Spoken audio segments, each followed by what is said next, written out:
જય હિન્દ બાળકો, આપણે પાઠમાં પાણી કઈ રીતે પ્રસરે તેમજ પાણી કઈ રીતે સુકાય તે જોયું. હવે આપણે અહીં એક લેખ આપેલો છે, તેમાં ઉપર શું લખેલું છે તો કે દાંડી યાત્રા. તો તમે આ શબ્દ તો સાંભળ્યો જ હશે, સાંભળ્યો છે ને?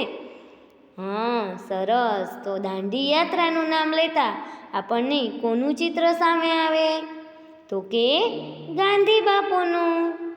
સરસ.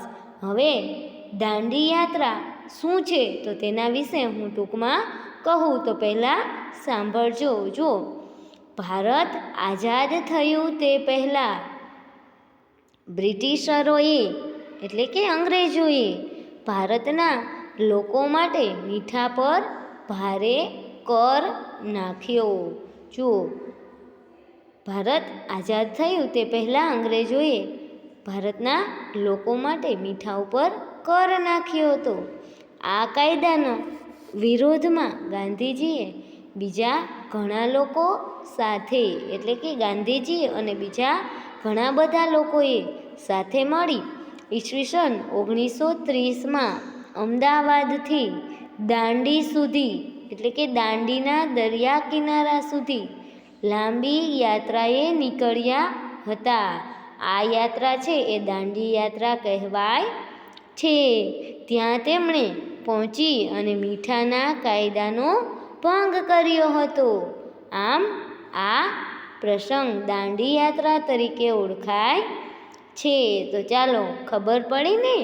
હવે આપણે પાઠમાં જોઈએ દાંડી યાત્રા. દાંડી યાત્રા આ બનાવ ભારત આઝાદ થયું તે પહેલાં ઈસવીસન 1930માં બન્યો હતો.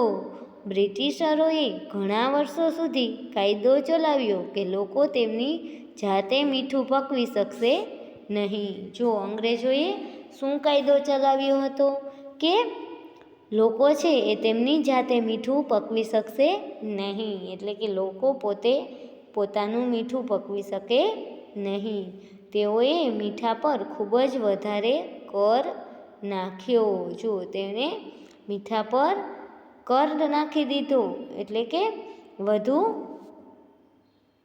પૈસા નાખ્યા કે ટેક્સ આપણે જેને કહીએ. આ કાયદા દ્વારા લોકો ઘરે ઉપયોગ માટે પણ મીઠું પકવી શકતા ન હતા. જુઓ, આ કાયદાથી શું થયું તો કે પૈસા તો લોકો પાસે હતા નહીં, એટલે લોકો પોતાના માટે પણ ઘરે મીઠું પકવી શકતા ન હતા. મીઠા વગર કોઈ કેવી રીતે જીવી શકે? જો મીઠા વગર તો વ્યક્તિ ન જીવી શકે.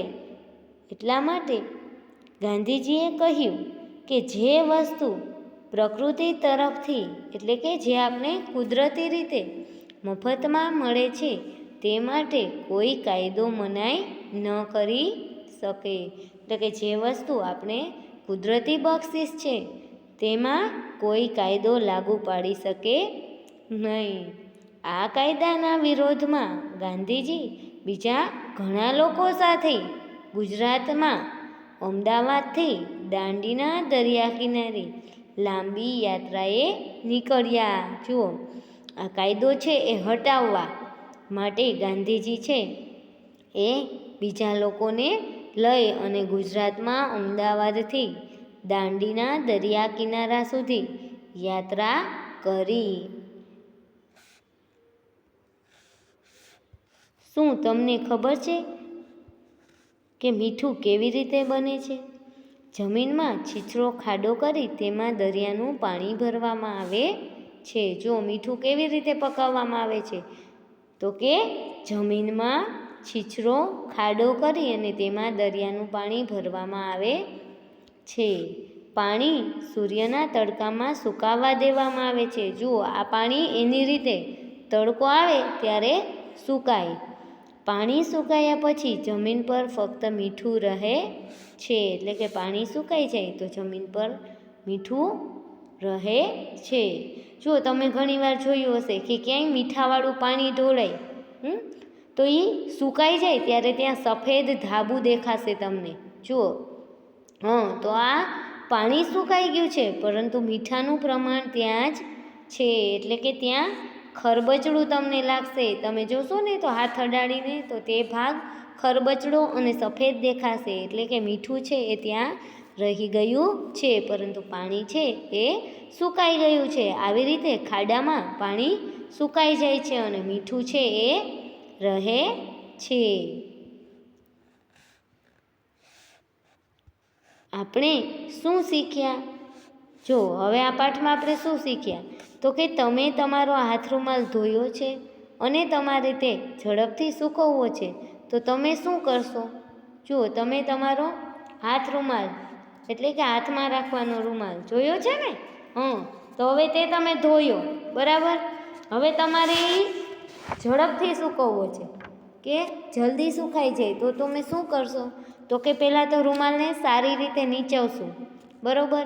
અને પછી તડકામાં સૂકવશું. અને તડકો ન હોય તો પવન આવતો હોય તેવી જગ્યાએ સૂકવશું, બરાબર ને? આમ રૂમાલ છે એ સૂકવવા માટે આપણે કાં તો પવન અથવા તો તડકો અને કાં તો પંખા નીચે એટલે કે પંખાનો પવન આવતો હોય ત્યાં પણ સૂકવી શકીએ. ત્યાર પછી ચા બનાવવા માટે તમે પાણીમાં શું નાખશો? તેમાંથી કઈ કઈ વસ્તુઓ પાણીમાં ઓગળશે? જુઓ, તમારે ચા બનાવવી છે તો ચા બનાવવા માટે પહેલાં તો શું નાખવું પડે? તો કે ખાંડ, ભૂકી અને દૂધ નાખવું પડે ને? તો પાણી તો પહેલાં જ લેશું. પાણીમાં ખાંડ નાખશું, ભૂકી નાખશું અને દૂધ નાખશું. તો ચા બનાવવાની પ્રક્રિયા થઈ, બરાબર? ચા બનાવી. ભૂકી એટલે ખબર છે ને? ચાની પત્તી, એને કહેવાય ભૂકી. આપણે સાદી ભાષામાં ભૂકી કહીએ છીએ. તો ચા બનાવવા માટે પાણીમાં પહેલાં દૂધ, ખાંડ અને ચાની ભૂકી એટલે કે ચાની પત્તી નાખીશું. તેમાંથી દૂધ અને ખાંડ પાણીમાં ભળી જશે. ત્યાર પછી ત્રીજું, તમને થોડા સાકરના ટુકડા આપવામાં આવ્યા છે, તેમને ઝડપથી ઓગળવાની રીત સૂચવો. જુઓ, તમને સાકર આપવામાં આવી છે, હવે તમારે એને ઝડપથી ઓગાળવી છે, તો તમે શું કરશો? તો કે સાકરને પાણીમાં નાખી અને ચમચીથી ઝડપ હલાવવા માંડશું, બરાબર? બીજું તો કે સાકરનું પાણી છે એટલે કે પાણીમાં સાકર નાખી અને એને ગરમ કરશું, તો તે ઝડપથી ઓગળશે.